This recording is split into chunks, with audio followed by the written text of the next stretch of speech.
What is up, everybody? Welcome back to my channel, and if this is your first time here, my name is Dane Thompson, and this is my YouTube. So, basically what I want to do with you guys real quick is I want to go over some of the rules on the Democross and kind of let you know what it's actually all about and what I signed up for and got myself into. So, basically, it's a dirt track. It's kind of an oval shape. They call it a road course. It's like a kidney bean kind of shape or whatever. And it is full contact racing. There is no red or yellow caution flags, nothing like that, unless the driver is in danger, like imminent danger. They'll stop everybody and pull them out of the car.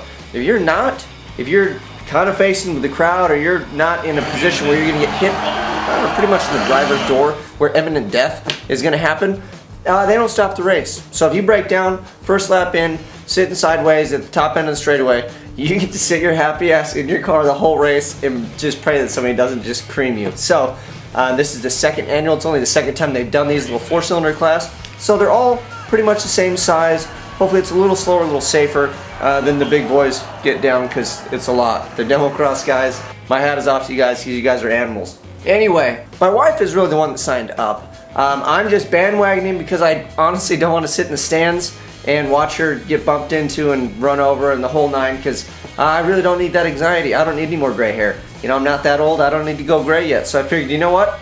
It's a lot easier if I'm in a car, because then I have my own shit to worry about. I don't really have to worry about her other than her running me over, but I don't have to sit there and watch and then at the end of it go, man, I really wish I did that. So I just figured, screw it. We'll just get out there and we're going to rock and roll.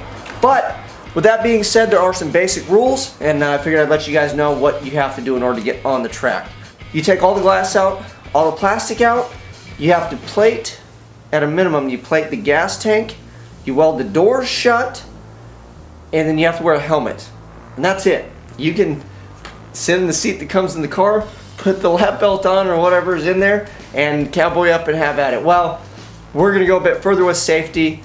From what I understand, they say you are your safety, and I would like to come back to my house and do some work and be able to play with my kid and my dog and everything else, and I'd like my wife to do the same. So we're going to put some safety measures in the vehicles, and if you notice, my car already has a roll cage in it, be it really thin wall tubing.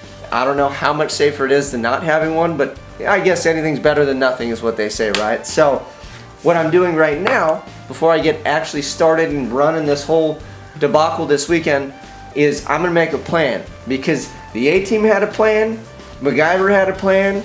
I like the movie Wedding Crashers, and those two dudes always had a plan that seemed to work out. So I figure if I have a plan, I have a much better chance of succeeding. And my biggest fear going into this was my wife's car is priority, because she's very excited about it and she would be very let down. So I didn't want to jump on the bandwagon and then put my stuff in front of her stuff. So I figured we would get her car done, she will hit the track, and then I'll take care of myself. So I really thought that I was going to have to be the guy that had the minimal safety, and then I was going to scream like a girl the whole time. But at least I have a little bit more safety than that. But I thought that's how it was really going to go down. That's what I pictured in my mind. Maybe Josh, maybe that could be you. Maybe you could just weld the door shut and roll the Jetta like a hero, and we'll cheer for you. I don't want to sit in the car with you, but you can go ahead and have at it. I'm going to try to do a little more safety to my vehicles. So I'm going to make a list of the things that I need in order of importance to get done.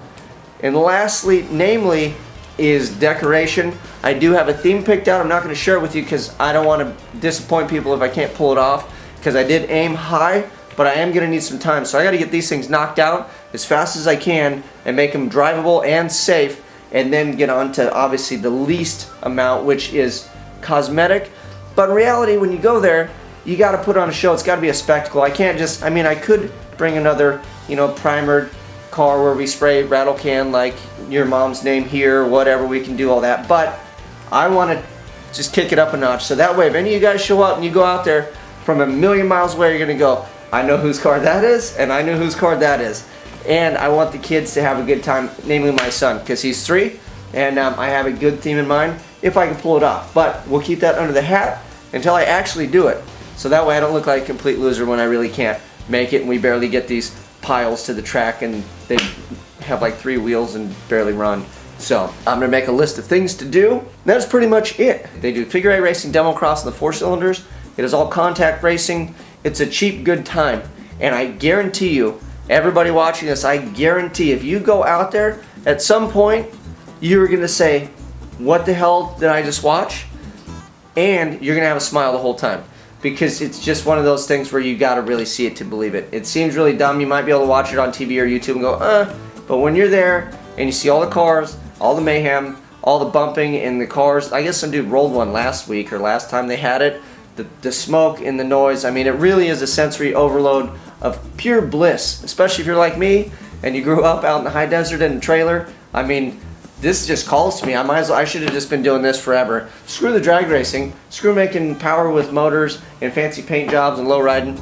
I should probably just sign up and live at the dirt track in my 4-cylinder, and that's the new me. Maybe that's like my New Year's resolution. Like everybody tries to go forward, I'm just gonna go right back where I belong. That's what I'm gonna do. I'm gonna get back in the box. Like screw getting outside the box. I'm just gonna get back in. I'm gonna fold myself up and I'm just gonna hide in there. So, you know what? I'm gonna do it right now. I'm out.